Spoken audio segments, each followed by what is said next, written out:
The Virtual Reality Classroom by Tiffany Pope, Michael Boyd, Anthony Rose, and David Glaser.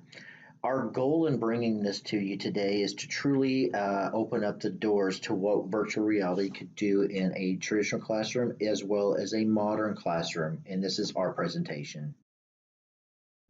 Some of the things that we want to expose you to today is looking at our goals, some components, some setting up our venture, looking at curriculum, and maybe some possible field trips. Now, this is just a small section of what we're doing here. Tiffany is going to actually start talking about our hardware and what goes into this from a different perspective. I'm just going to give her just a few minutes here just to kind of show you where she's taking this. Now, once again, this is just a sneak peek, and I'll let Tiffany do the rest of the talking. Discussing how much VR headsets cost, describing 3 different VR headsets, and taking an assessment. So please pay attention. You cannot mention VR headsets without defining the term virtual reality.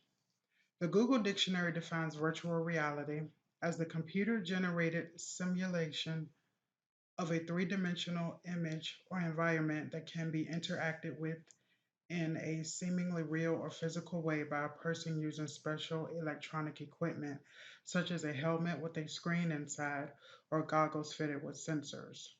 Some virtual reality environments do not require VR headsets, such as the ones listed below. A virtual reality headset is a device that is worn like goggles to see computer-generated simulation of a 3D image and environments. It blocks out external light and shows the image on high-definition screens. The earliest goals of the VR headset is to immerse someone in a game. This history is more of a timeline. In 1961, Head Sight was the first VR helmet created by Chrome and Bion. This helmet had one screen attached to it with a tracking magnetic system. In 1965, Ultimate Display had a VR helmet with 2 screens that enabled the viewer to experience 3D images. This was created by Ivan Sutherland. In 1979, the McDonnell and Douglas Corporation integrated virtual reality into its head-mounted display. In 1980, Stereographics Company produced the StereoVision glasses. In 1985, VPL Research Incorporated was known as the first company to sell VR goggles and gloves. In 1991, Sega announced the Sega VR headset. It was not released until 1994. Also at that time, Victor Max introduced the CyberMax VR headset. There was a lot going on in 1994 because the Forte VFX1 was also released. It had stereoscopic displays, 3-axis head tracking, and stereo headphones.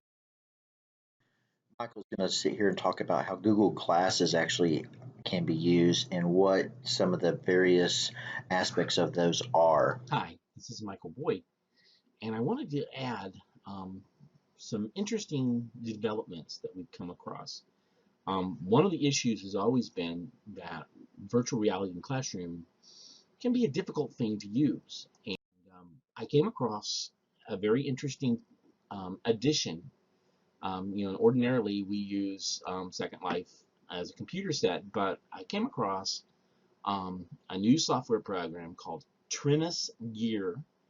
And what you'll need is you'll need Google Cardboard or any VR headset, Second Life account, and Trinus Gear software, along with a smartphone with at least 640 by 720. And so what you're going to do is you're going to start the normal viewer in a window mode and reduce the window to 640 by 720 pixel, or whatever your smartphone display is able to compute. And so you have to have 2 pictures because that's the way Google works. And then you just put the cardboard to your eyes, and you'll see the SL landscape filling your whole site. Your mouse pointer is moving according to the turns in your head.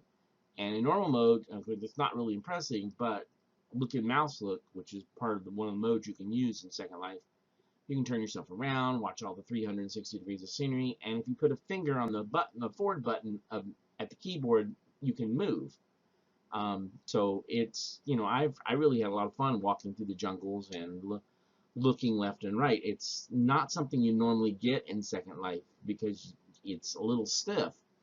So anyway, I thought I would share this as part of our task force report on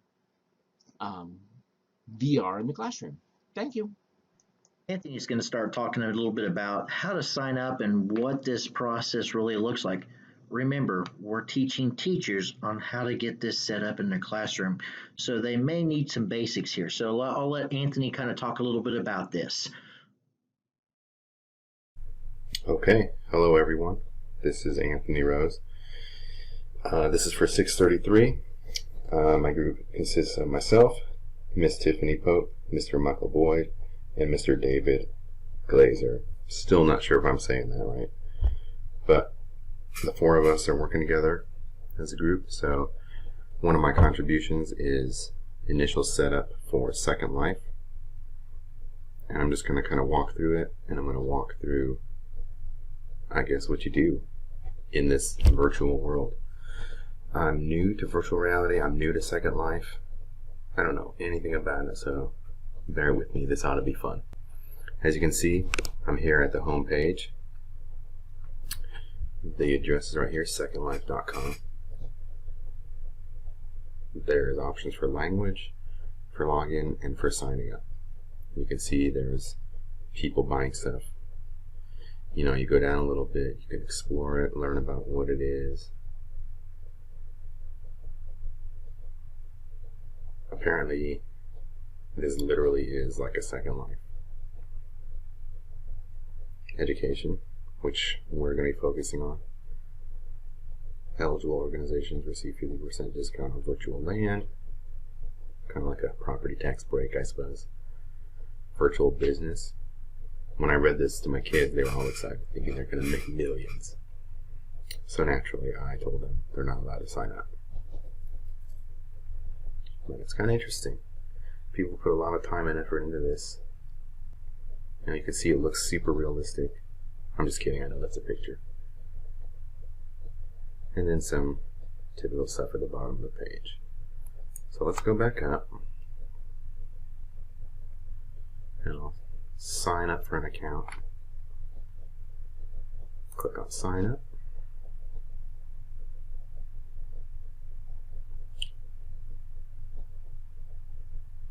Okay, so one of the things, we live in kind of out in the middle of nowhere in central Texas, and we're forced to use satellite internet, so we might have to speed up the process during these wait times.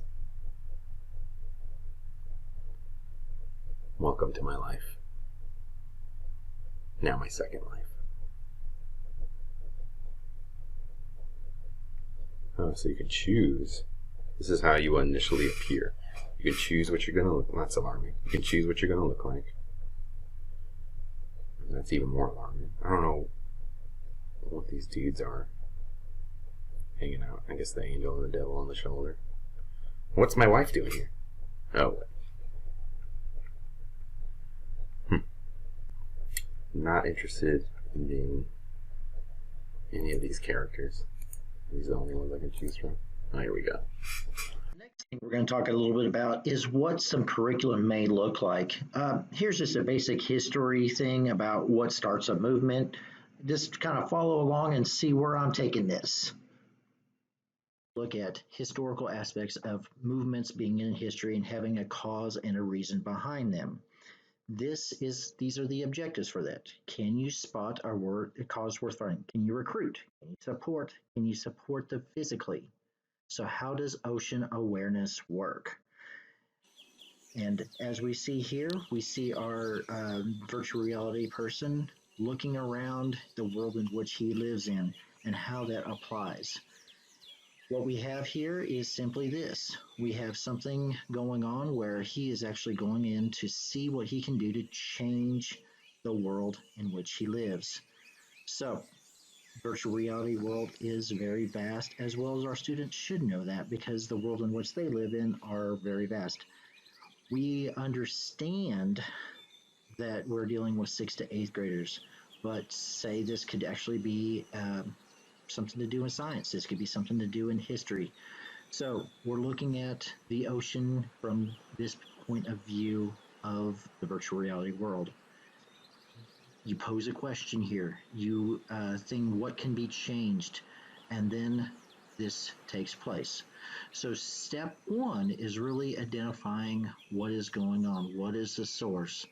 Now, as with anything, whenever you identify your source or your cause, as in history, there's always a cause and there's always an effect. One of the things that we do in this is that in order to get this to be something of major consequence. And lastly, we have how some content can actually be applied. One of the things that virtual reality does is it allows you to take virtual field trips. So we have two different scenarios here. One is an actual virtual reality church, and another is a virtual reality field trip that deals with space related themes. Okay, so I am here in, I guess they call it Social Island, and I decided to check out the church. There's a church that Michael started on Second Life, so I'm going to check it out. I looked it up, Grace Baptist Church of Second Life. This one and this one both come up. I'm going to guess it's not the one that's mature. So here we go. Let's see. Oh, I can't get to this one. This one has a teleport thing. Alright, let's see what happens. I don't know what Lionheart Pumbaa is. So far this is kind of interesting. I've been walking around, seen people just walking around, done a tutorial. This is hard for me because the internet's slow. And okay, hello everyone again. I'm back. This time I am taking kind of a virtual tour of the International Spaceflight Museum here on Second Life. You can get to it. It's pretty easy. Click on search. I typed in, all I did was type in museum, and it was the first thing that came up. And then you go ahead and click on teleport, and you just kind of show up on this island of spaceflight. So I just got here, all the textures loaded as far as I know. Again, bear with me, I've got pretty slow internet, so this ought to be entertaining. First thing right off the bat, I'm going to look at the warning. What's going on here? Just a reminder. Non-profit private museum. Okay. I won't do any vandalism. And this concludes our presentation. I hope you've enjoyed.